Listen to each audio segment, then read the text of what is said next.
이 모든 일은 약 16년 전 레이첼이 나를 떠나면서 시작됐다. 그녀를 탓할 생각은 없다. 그때의 나는 정말 엉망이었으니까. 솔직히 말하면 지금도 엉망이긴 하다. 단지 예전과는 다른 종류의 엉망일 뿐. 우리는 4년 동안 사귀었고 결혼할 거라고 생각했다. 반지도 준비해뒀었다. 하지만 천천히 가자는 내 생각과 함께 미래를 만들어가자는 그녀의 생각은 전혀 다른 이야기였던 모양이다. 레이첼이 집을 나간 후 나는 사실상 은둔자가 되어버렸다. 프리랜서 개발자로 일하면서 주로 테크 회사들을 위한 AI 알고리즘을 짜는 일을 했기 때문에 원래도 대부분 집에서 일하고 있었다. 그러니 밖에 나가지 않게 되는 건 아주 쉬운 일이었다. 장보기도 온라인으로 해결했고 필요한 건 전부 배달시켰다. 낮에는 코딩을 하고 밤에는 싸구려 맥주나 마시며 넷플릭스를 뒤적이는 게 일상이었다. 그나마 가끔 나가는 곳이라곤 아파트 근처의 머피스라는 허름한 바 하나뿐이었다. 그마저도 사람들과 어울리기보단 혼자 앉아서 버드와이저 두어 병을 천천히 마시며 그냥 사회적인 척을 하기 위해 가는 정도였다. 바텐더인 지미는 내가 뭘 마시는지 알고 있었고 쓸데없는 말은 전혀 하지 않았다. 엄마는 며칠에 한 번씩 전화를 걸어와서 언제 집에 가도 되냐, 언제 집에 와서 같이 밥을 먹을 거냐고 물었다.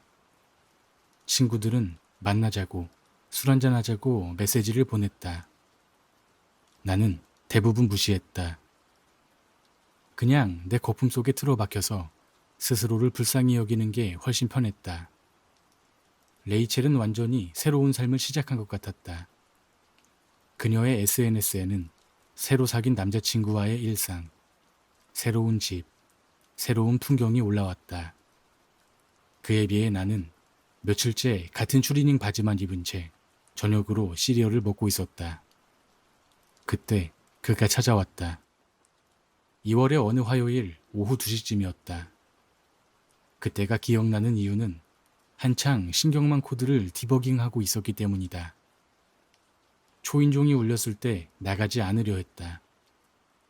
택배가 오기로 한 것도 아니었고 사이비 종교 따위를 상대할 기분이 아니었으니까. 하지만 뭔가 이상한 느낌이 들어 자리에서 일어나 문구멍을 들여다보았다. 50살쯤 돼 보이는 키가 큰 남자가 서 있었다. 내 월세보다 비쌀 것 같은 고급스러운 회색 정장을 입고 있었고 은빛 머리는 완벽하게 손질되어 있었으며 믿음을 불러일으키는 자신감 넘치는 미소를 짓고 있었다. 딱 봐도 이 낡은 아파트 앞보다는 어느 회의실 안이 더 어울릴 사람처럼 보였다. 나는 문을 열었다. 내 몰골은 아마 동굴에서 몇 달은 산 사람처럼 보였을 것이다. 사실 크게 다르지도 않았다.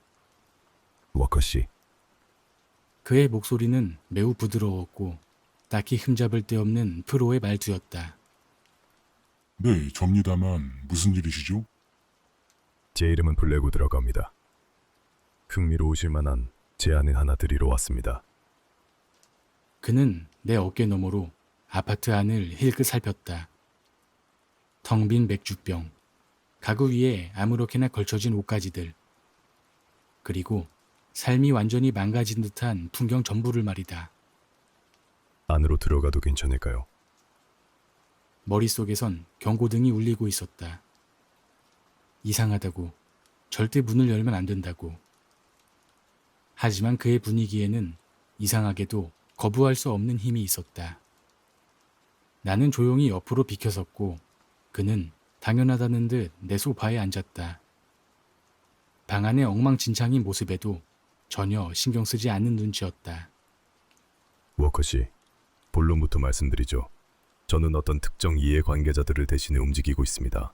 그들은 지금 하나의 사회 실험을 진행 중이며 장기 고립 환경에 자발적으로 참여할 수 있는 인물을 찾고 있죠.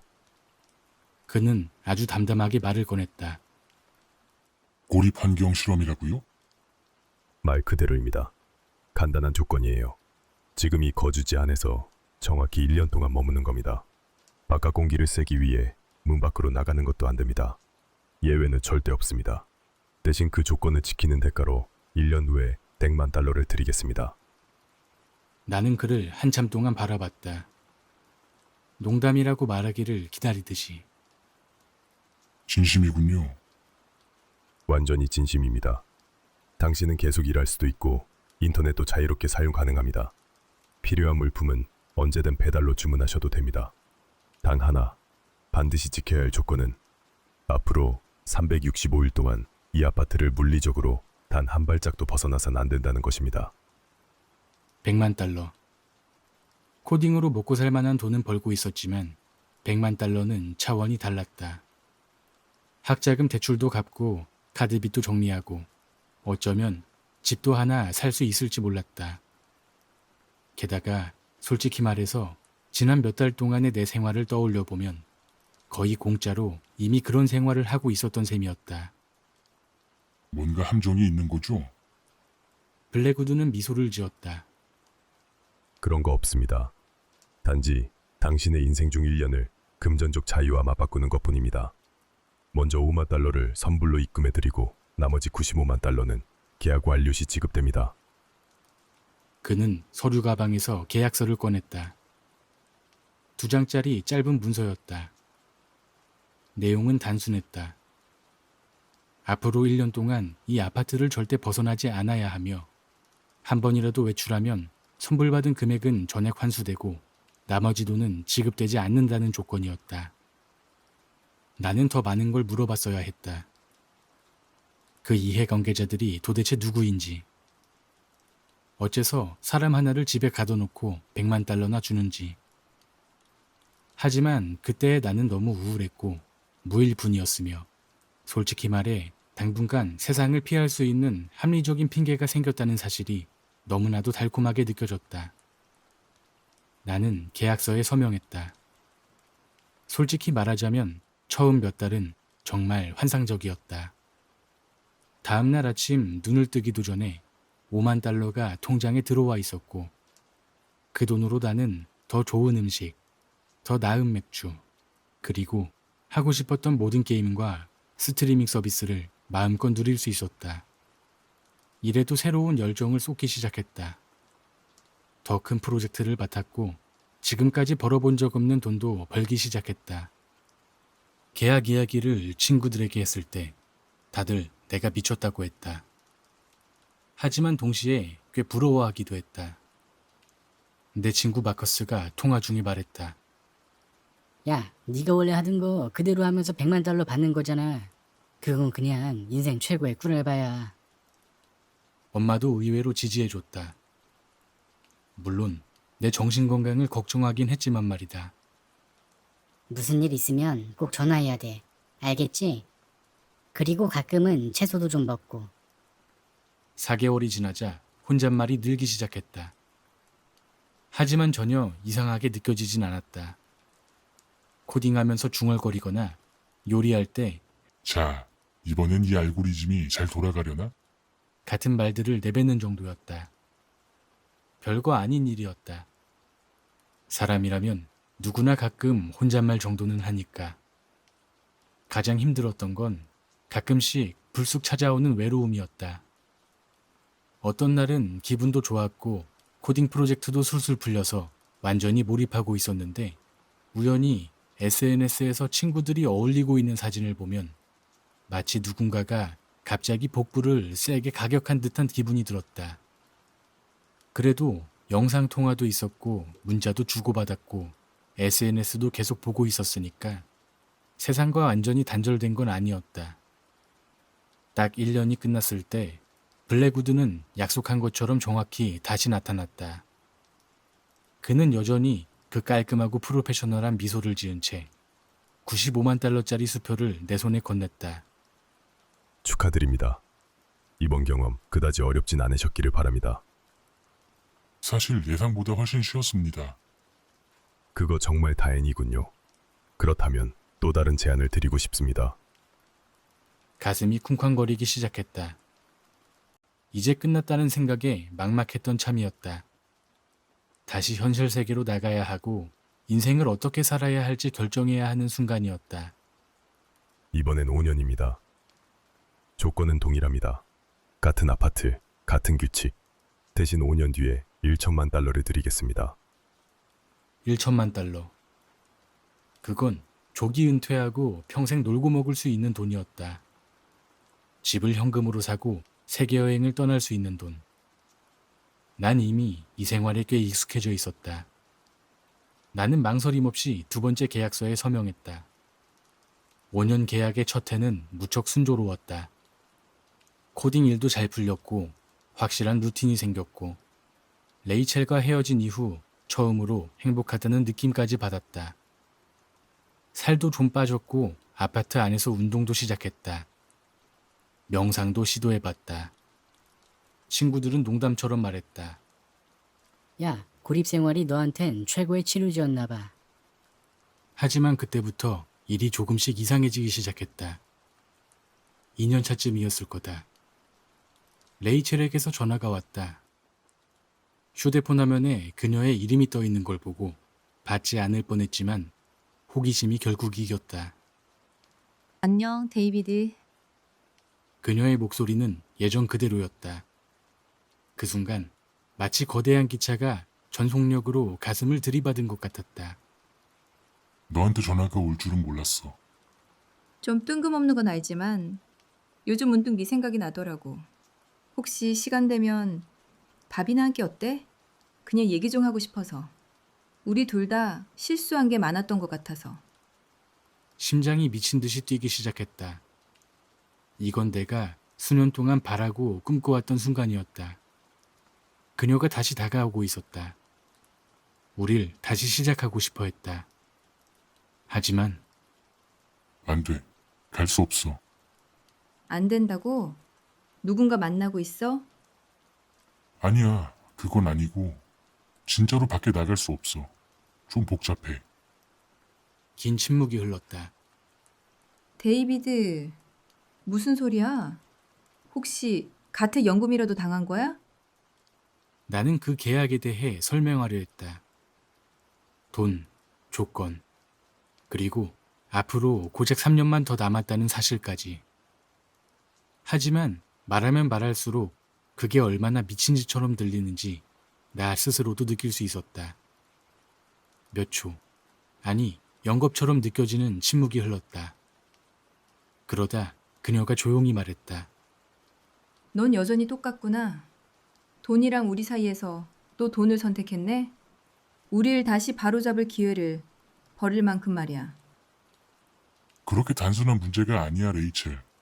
이건 1,000만 달러라고. 그 돈이면 우리가 뭘 할 수 있을지 생각해봐.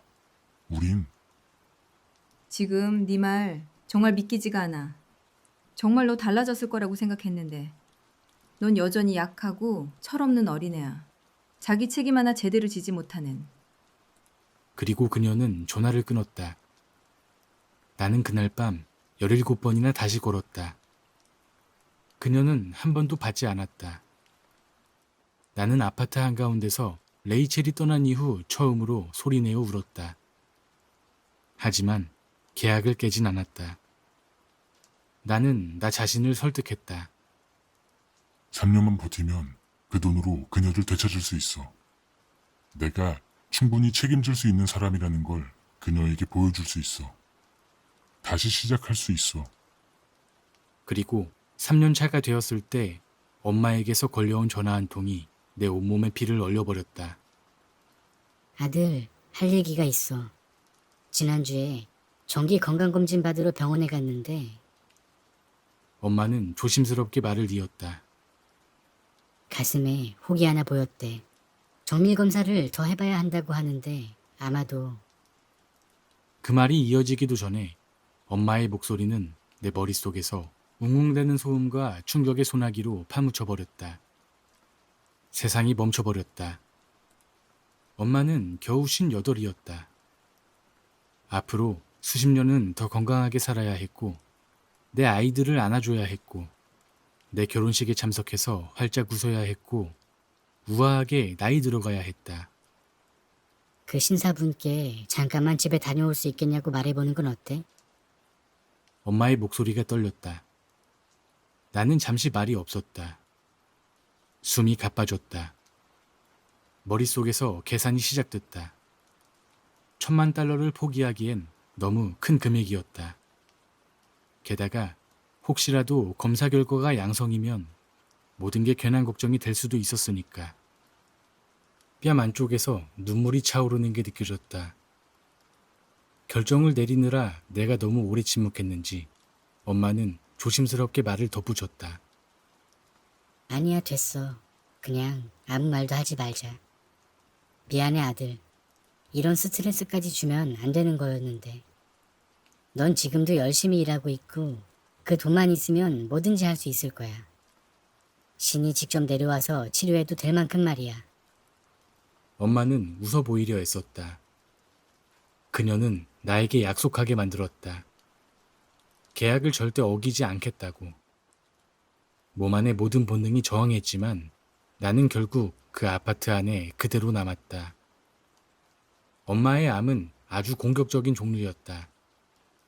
발견되었을 땐 이미 3기였다. 나는 영상통화로 엄마가 암과 싸우는 모습을 지켜봤다. 항암 치료를 받을수록 점점 더 마르고 더 약해져가는 모습. 나는 가장 비싼 병원에서 치료를 받을 수 있도록 계속 돈을 보냈다. 하지만 그것만으로는 부족했다. 친구들의 연락도 점점 뜸해졌다. 4년차에 마커스가 결혼했는데 나는 그 결혼식을 따로 마련해준 라이브 스트리밍으로 지켜봤다. 네가 여기 없으니까 진짜 허전하다, 친구야. 식이 모두 끝난 후 통화에서 그가 말했다. 사라가 네 얘기 자주 해. 솔직히 너 미친 거 아니냐고 묻더라. 어쩌면 정말 그럴지도 몰랐다. 이제 나는 하루 종일 혼잣말을 넘어서 머릿속에만 존재하는 가상의 사람들과 대화를 나누고 있었다. 화장실의 거울 속에 있는 나와 언쟁을 벌였고 내 하루 일과 전부를 큰 소리로 중계했다. 단지 인간의 목소리를 듣고 싶어서였다. 비록 그게 내 목소리일지라도 말이다. 좋아, 데이비드. 이제 커피 만들 시간이야. 오늘은 에티오피아산 온두지. 우아하게 기분 내보는 거야. 그렇지? 우린 지금 우아한 기분 맞지? 완전 그렇지. 완전 팬시하지? TV는 24시간 내내 켜놓았다. 백색 소음, 배경 대화, 그게 전부였다. 오피스의 모든 에피소드를 외워버렸고 프렌즈의 장면들도 줄줄이 따라 말할 수 있게 되었다. 그 허구의 인물들이 점점 내 실제 가족과 친구들보다 더 현실적으로 느껴졌다. 그리고 엄마는 2월의 어느 화요일에 세상을 떠났다. 5년차. 계약 만료를 단 하루 앞둔 날이었다. 그날 아침 6시 47분. 이모 린다에게서 전화가 왔다. 정말 열심히 싸우셨어, 데이비드. 마지막 순간까지도 네 얘기를 하셨어. 얼마나 네가 자랑스러운지 네가 그 프로젝트를 마치고 나오는 날만 손꼽아 기다리셨단다. 나는 전화를 끊고 목이 찢어질 때까지 소리쳤다. 욕실 거울에 주먹을 꽂아 넣었고 노트북을 집어 벽에 던져 산산조각 나는 걸 지켜봤다. 하지만 나는 나가지 않았다. 그럴 수 없었다. 딱 하루 남았으니까. 이제 거의 다 왔으니까. 24시간 후 정확히 오전 6시 47분. 블랙우드는 다시 나타났다. 그는 내게 $10,000,000짜리 수표를 건넸다. 최근의 상실에 대해 애도를 표합니다. 워커씨. 당연히 그는 알고 있었다. 나는 당장이라도 그에게 꺼지라고 소리치려 했지만 그는 미소를 지은 채 말을 이었다. 마지막 제안을 하나 더 드리겠습니다. 10년입니다. 조건은 동일합니다. 대신 이번엔 좀 더 값지게 보상해드리죠. $1억. $1억. 어디에든 조카라고 외칠 수 있는 돈. 원하는 건 뭐든 살 수 있는 돈. 어디든 갈 수 있고 어떤 삶이든 선택할 수 있는 돈. 엄마의 죽음이 헛되지 않았다고 믿게 해주는 돈. 레이첼을 되찾고 내가 어떤 사람인지 보여줄 수 있는 돈. 나는 물었다. 왜 나죠? 애초에 왜 이런 걸 하는 거죠? 그는 잠시 동안 나를 바라보다가 차분하게 대답했다. 왜냐하면 당신은 이 일에 아주 뛰어나니까요. 대부분의 사람들은 2년쯤 되면 무너집니다. 하지만 당신은 5년을 버텼고 지금도 여전히 기능하고 있으니까요. 나는 내 아파트를 천천히 둘러봤다. 내가 스스로 만든 무덤, 내 감옥, 내 집. 10년이라고요? 10년입니다. 나는 세 번째 계약서에 서명했다. 그 다음 10년은 어둠 속에서 흘러가는 흐릿한 시간이었다. 일은 그만뒀다. 일하는 건 아무 의미가 없었다. 선불금과 이전 수표들만으로도 여러 생을 살아도 남을 만큼의 돈이 이미 있었으니까. 샤워도 자주 하지 않았고 청소도 멈췄고 어떤 것도 신경 쓰지 않게 되었다. 하루에 16시간은 자고 나머지 8시간은 멍하니 스크린을 바라보며 다른 사람들이 살아가는 모습을 지켜봤다. 레이첼이 결혼했다는 소식을 SNS 사진으로 알게 되었다. 그 직후 나는 모든 SNS 계정을 삭제했다. 그녀는 행복해 보였다. 빛나고 있었다. 내가 그녀에게 줄 수도 있던 모든 것을 내가 그토록 탐욕스럽지만 않았더라면 그녀는 내 곁에 있었을 것이다. 마커스와 사라는 아이 셋을 낳았다. 나는 크리스마스 카드와 띄엄띄엄 오는 문자 메시지로 그 아이들이 커가는 모습을 지켜봤다. 그러나 그 연락들도 어느 순간 완전히 끊겼다. 그들은 더 이상 내가 그 프로젝트를 언제 끝냈는지 묻지 않았다. 나에 대해 묻는 일 자체를 멈췄다. 그리고 나는 점점 존재하지 않는 것들을 보기 시작했다. 시야 끝자락에서 어른거리는 그림자, 문 밖 복도에서 들려오는 내 이름을 부르는 목소리, 가끔은 엄마와 몇 시간씩 통화를 하기도 했다. 그러다 문득 얼마나 오래전에 세상을 떠났는지 깨닫고 나서야 그 일을 멈추게 되었다. 아파트는 천천히 무너져 내리고 있었다. 나는 겨우 기능만 유지할 정도로 수리를 했을 뿐. 더 이상 이 공간을 살만한 곳으로 유지하려는 의지는 사라진 지 오래였다. 벽지는 얼룩졌고 카펫은 군데군데 찢겨 있었으며 집안 전체가 절망과 오래된 공기의 악취로 가득했다. 8년째 되던 해엔 나는 더 이상 사람이라고 부르기도 어려운 상태가 되어 있었다.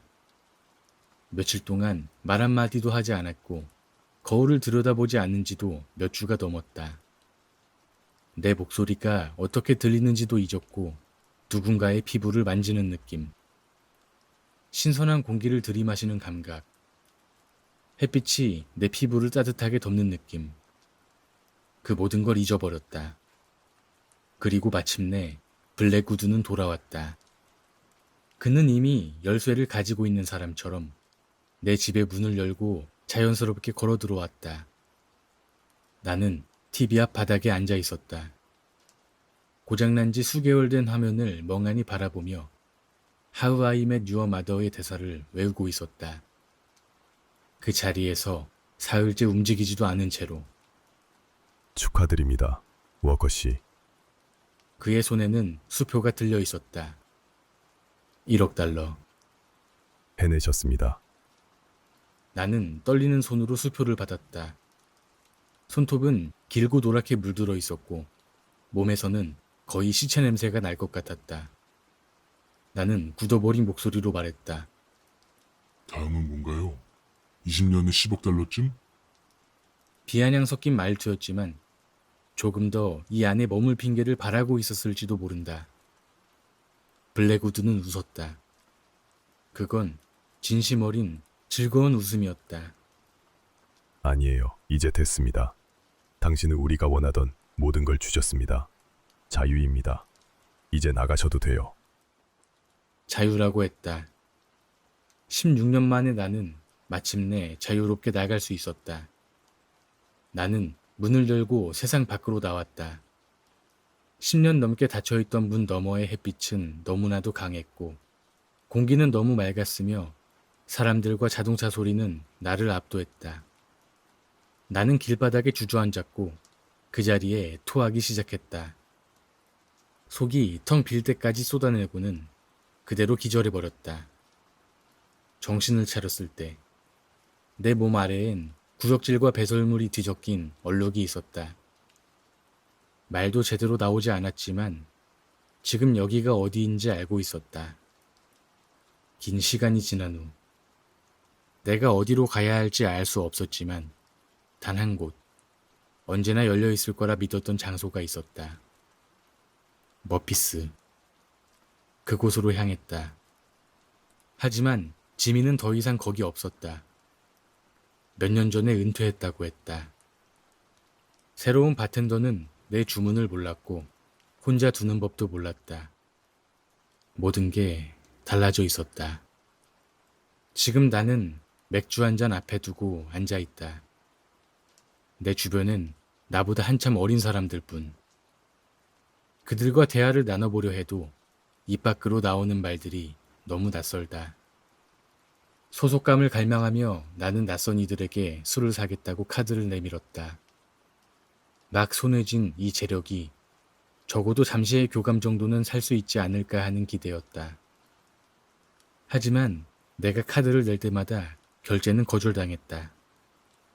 그리고 몇 분 뒤, 내 핸드폰에 메시지 하나가 도착했다. 발신자는 없는 번호였다. 그 돈은 당신을 위한 겁니다. 워커 씨.